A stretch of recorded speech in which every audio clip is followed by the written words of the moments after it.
Hello, everyone. Thank you for being here. This is another Substack. Je exist in verite. I exist in truth. And I'm going to talk about something that happened to me the other night. It was very sobering. I was awakened in the middle of the night, and I felt like it was a very, very powerful energy. And I was receiving information, and I began to write it down. And this is just sort of, it doesn't happen very often like this, but it really hit my heart, and I felt it was important to share it with you. So, and it was focused on the Middle East, and what I'm going to do is I'm just going to start reading it. The Middle East is not in peace, as demons dwell in sacred shrines of old. The time was 2:34 a.m.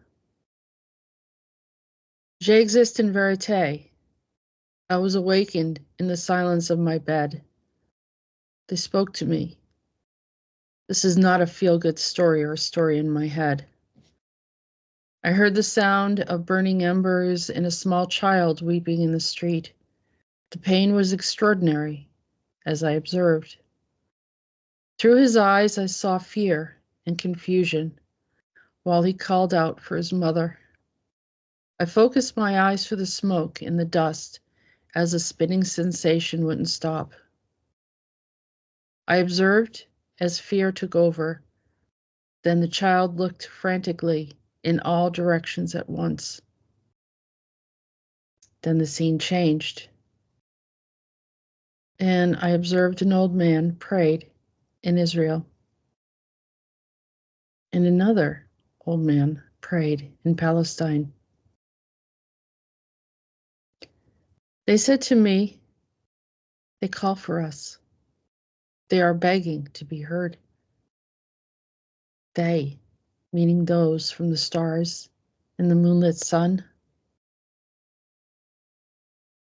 They cry out to us, where are you, O ancients of old? Will no one come to save our souls? The ancient ones said to me, what have they done? They broke the chalice and no one has won. I saw the blood drip from a wall, from a home that stood in strength and tall, and there was much wailing upon another wall. Again, who stirred the pot of enmity and hate, who opened the Janus wartime gate? A man was bitter, and his sons broke through the dimensional door. Everyone began to run quickly into hiding. A young girl dug with her own hands to dig very deep into the sand until her fingers bled raw in pain. She felt nothing of it and continued to scrape. If I can only go under the sand, the deeper I can get where no one can kill me there. The silence in between the explosions were great.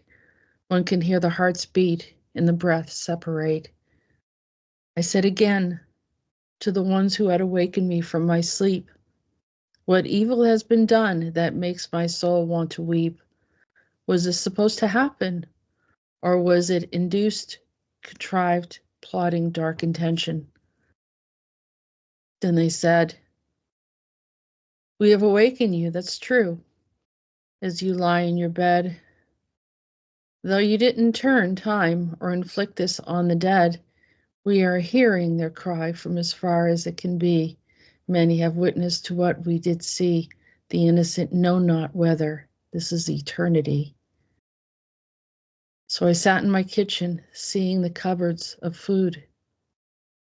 The silence was all around us as the neighbors did snooze.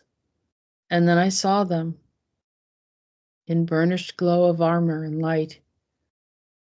Do I awaken or do I fight? They said no one gave charge to influence such a war. This is not in our records of our time before. The embers of death reach beyond the levels of hate. The animosity is far beyond the levels that they would normally create. This has a darker, deeper, and sinister intent, we feel. This is otherworldly in a tampering we must reveal. Though they started it for fun, this is true. It was not for a cause, just nefarious to do. The blood did drip from the mouse in their claws. What demon folk, what devil's eyes, what hatred toward humanity that they tried to disguise. I broke from the thought and said, what can be done? Does it have anything to do with the conversation with the white-haired twins who warned me that there was a darkness to come? They said, indeed, this is true. They knew all about you and said over 25,000 ambassadors came to help humanity, though none of them made it. They were all murdered just the same by the evil force around them, by the devil's mane.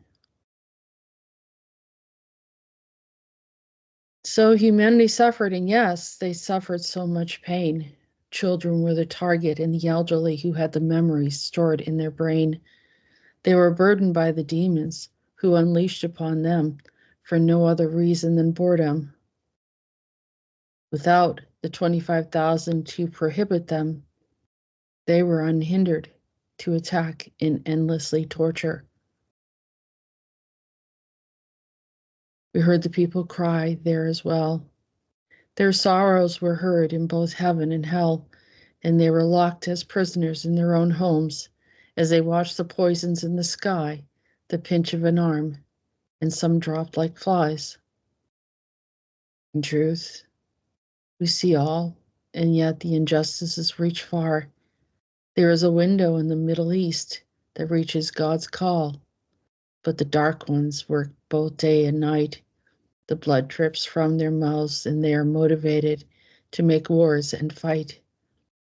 They work tirelessly to destroy and to destroy, giving credit to themselves for false valor and winning joy. They say in their heads, we will win, we will win, as they prodded the hornets, the mighty bulls and serpents. We will gather all serial killers, we will give rage to the insane, we will cause a deeper fever of the paranoid brain. We will save the serpent and tell God's children they were to blame. We will laugh at their calamity. We will say we are Jewish with one signature, and then say we are Palestinian with another signature, and then declare war as never before. Then I heard a timbre, a sound as a bell that was preparing a place for the eternal hell. The accomplices laughed, nothing affecting their gait. They walked proud and did pass with strong levels of hate. These were not human entirely, not man incomplete, neither were they sentient, but as beasts on their hands and feet. I said, what am I observing? And is this vision done? They said, you see the demon's likeness peeking through the human body that once was. We only request that you share this in truth. Tell the others to decide what they want to do. After all, humankind can be witnesses too. Then we can make changes and send assistance anew.